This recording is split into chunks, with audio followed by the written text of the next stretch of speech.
Hi, my name's Mick. I'd like to talk to you for 5 minutes about something I call buses and the breath.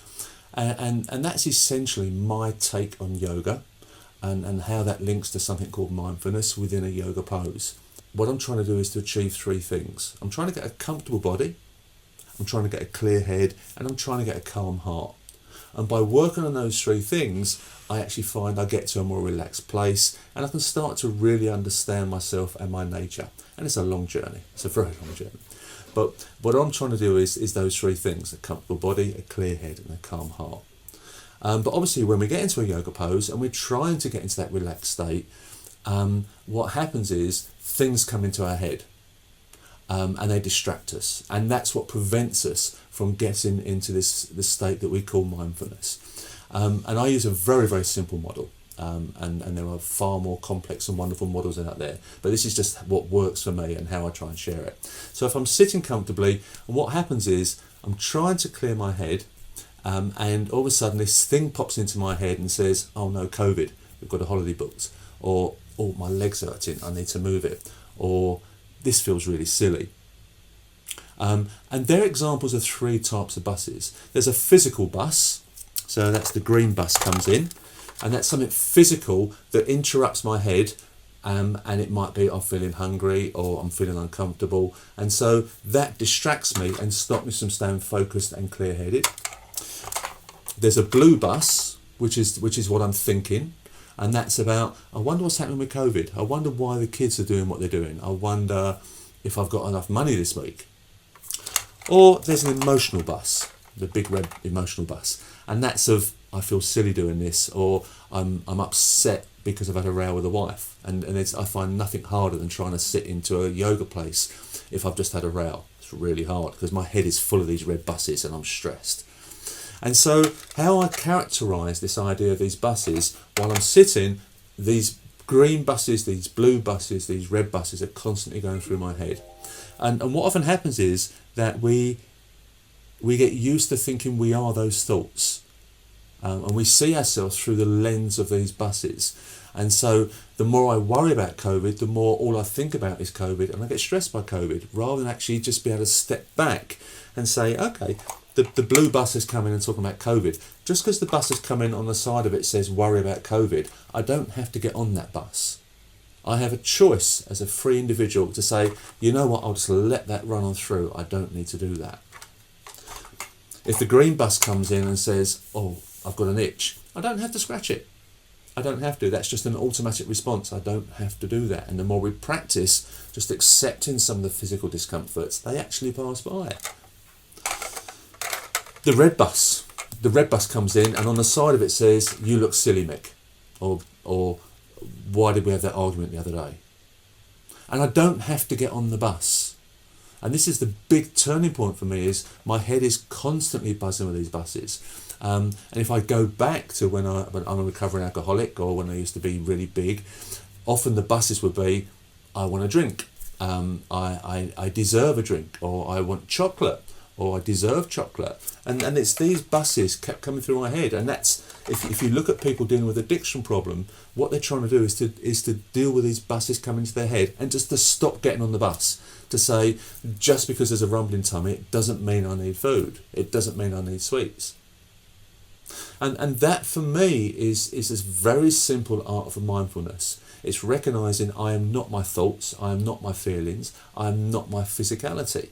Right? There's something deeper inside me that has a choice, that I have the power to say, as these buses come in with the signs on the side saying do this, be this, feel that, I don't need to do that. I can say, you know what, I'll choose not to get upset by COVID at the moment. I'll just let that bus go by. I might get on it later, but that's my choice. One of the things to think about when we're looking at this idea of buses is the red bus and the blue bus are very different in the way we process them cognitively. The red bus is actually driven by a part of the brain called the amygdala, and this is the prehistoric brain. This is linked to the fight-flight mechanism, and that's there for a reason, because if you're walking through the jungle and the tiger comes running towards you, you don't want to stop and think about it, you run. And so the toilet rolls problem with COVID was a red bus.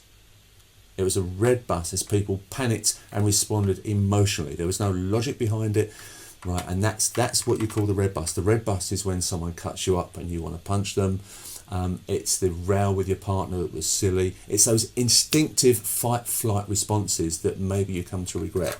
Now, because the red bus is the older part of the brain, it's incredibly much faster than the blue bus. It takes shortcuts. And what happens is you could think you're being logical and the red bus hijacks. And you think you're being rational. All of a sudden that red bus cuts in. It knows all the shortcuts. It can go faster than the blue bus and it hijacks you. And this is where the power of mindfulness comes in. The more we can practice this capacity to not get on that red bus, the more relaxed we are, the more at ease we are, and the more we have control over our life. It isn't easy. I know it's not easy, because come to 8:30 at night, I'm still gagging for chocolate. And I find the red bus convinces me there's a good reason for it. And I have to try and learn to not get on those buses. And one of the things you really can't do is say to the brain, don't think.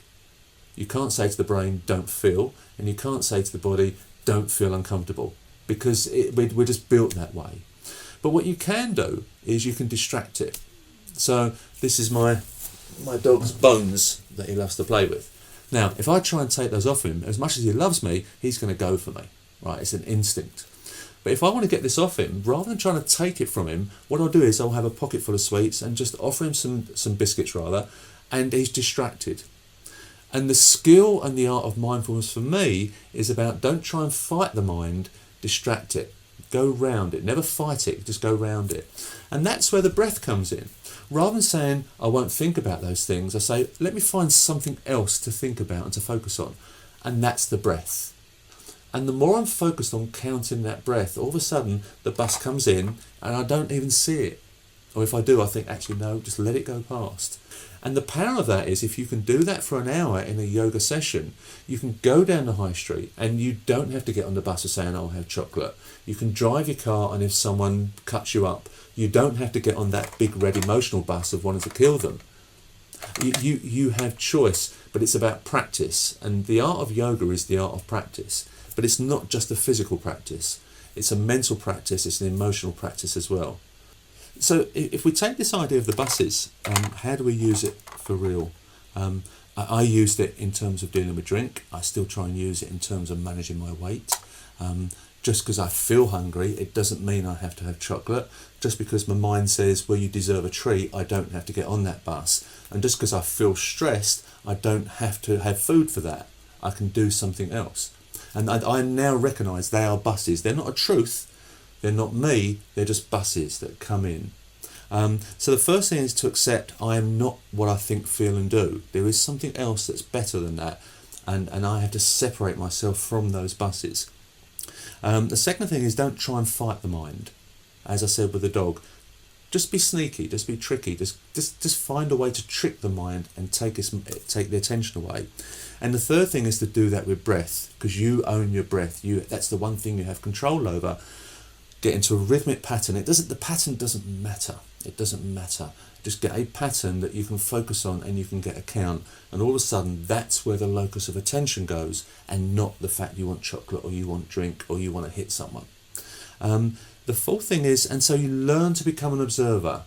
Right, so while you're focused on that breathing and the buses come in and go, oh, that's interesting. That's an interesting bus. I'll let that go through. I'll let that one go through and just keep counting. And then the fifth thing is choose your choice. You choose the bus you want to get on, not the one you've got on because of habit, because someone else tells you to get it on it.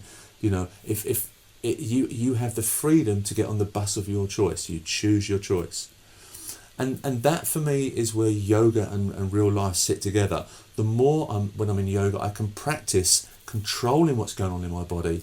When I go in the outside world and I'm walking down the high street and someone irritates me, I don't have to be upset by it. I don't have to go and get that food. But the great thing about yoga is it's a 1 hour session to practice. And the word practice is essential. You don't just practice the pose, you practice what you're thinking, you practice what you're feeling, and you practice the physicality, and you practice not getting on these buses until you get on the one of your choice.